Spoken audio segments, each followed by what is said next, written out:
Hello, guys and girls. I'm back after a little bit of a wait. After my last video did pretty poorly, I was found to be a bit lame, so I've had a few weeks off, recovered, and I'm ready back in action for the King George preview. Missed quite a lot. I was gutted I missed doing a Coral Eclipse preview. I was really excited to talk about Enable on her comeback, but I've got another chance to talk about her now. Before we get into it, sad news today, the passing of Sea of Class. She was obviously she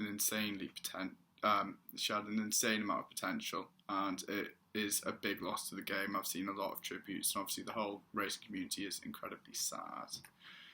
So yeah, no, that was sad news, but we'll move on. And moving on to the King George, missing a few top 30s, Sea of Class namely, but we have got the top one in the game, and that is Enable, and I'll start the preview with her. And she wins the race, hands down.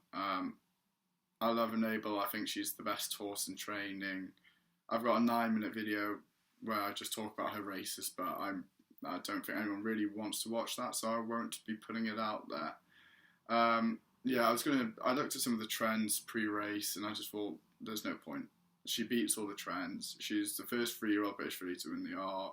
She's the first horse to do the Breeders' Cup Arc Double, and she will be the first horse to regain a King George. I really think nothing beats her. So yeah, I mean, that's it said. The way I would play this is a tri-cast, and I moved on to my second and third picks for the tri-cast now. Crystal Ocean, he's second favourite, about 7-2. He took a pretty similar route last year, and last year he found Only Poets' Words too good, and was a pretty thrilling race. But I don't think he's going to. I think it may end up being pretty similar this year. He just gets closed out. The two horses pull away from the rest of the fields because his form is similar to Enable's this year, being magical by a length or so. But obviously, Enable came back after a long break over a trip that really didn't suit, whereas Crystal Ocean, you could argue the trip didn't suit, but he had more, he was a lot better prepared going into his race than Magical than Enable would have been to go into her race. And I just don't think he's going to be able to give Enable £3, but he is by far and away the best horse in the remainder of the fields. Waldgeist was well held. Defoe, we'll talk about Defoe later, but I don't think he's as classy as Crystal Ocean. Stout will have him bang on for this race, and I think he'll come within a length second, to be honest with you. Anthony Van Dyke, the next horse, the 3-year-old star, obviously won the Derby. Probably not the best horse in the Derby. That's looking like it. Well, everyone says it's Japan. But I don't think the Derby form's particularly good anyway. Japan, Circus Maximus and Sovereign are the only horses that have come out of and won. Circus Maximus, obviously that was over a mile. The trip, a lot less than the Derby trip, and I don't know if Circus Maximus will win another Group 1 over a mile. I think it was an incredibly good ride from Ryan Moore, and he'll have been found out now. He'll be running with an X on his back, Circus Maximus. So, yeah, but anyway, that's a digression. Japan, don't think it's very good. Everyone was banging on about how amazing he looked when he won at Ascot, and he won it very easily coming around the wide outside. But the form of that race is terrible. It's honestly terrible. I don't understand. Like, the highest rated horse was 112. You'd hope any horse that's going to go close in a King George or win a Derby will be happily beating horses racing 112 easily. Then Japan went to France, beat another bunch of not very good horses, but this time by even less, by maybe a length or so. Looked like he did have a bit in hand, but still, I just don't think that the Derby is good form. I don't know what I haven't said this to many people yet, but I just don't think Japan's that good a horse. So I'm ranting about that in this video. Sovereign also obviously said the third horse that came out and won, and that was a weird race, the Irish Derby. A lot of people say don't look too into it.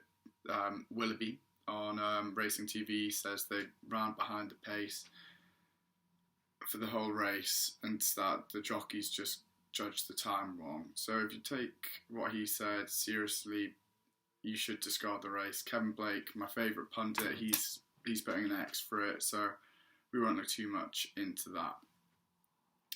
So yeah, Anthony Van Dijk, I don't think he's going to win. I don't think he's going to place.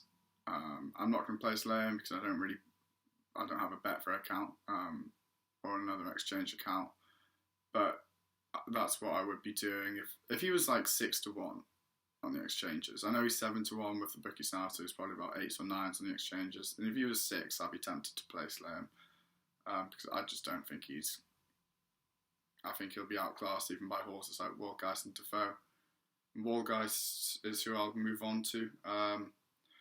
The Frenchie of the field, despite the fact there's a horse called Cheval Grand, so that may confuse some of you. Cheval Grand is in fact not a French horse. So Wargeist, yeah, I tipped him last year for the Prince of Wales.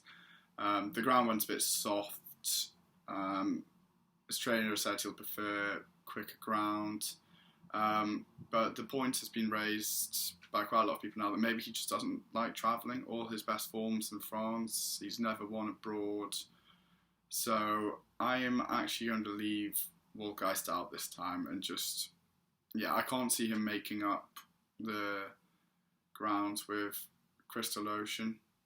I don't see why he'd have any reason to. Crystal Ocean running over, as I said, a shorter trip than what he prefers.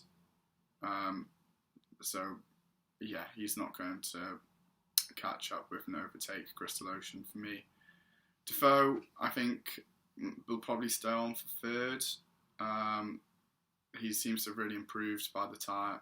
He seems to have really improved since his gelding operation and took a couple runs to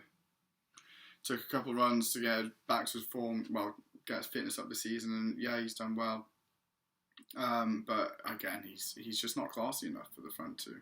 He came a long way back in the arc at the end of last year on what will probably be the same ground. Obviously, as I've just said, he's improved, but I don't think he's going to have improved that much. He'll be well held in third, I reckon. Cheval Grand's not good enough. Came second to Old Persian. Old Persian got thumped by Defoe. On a form from that, he's just not good enough.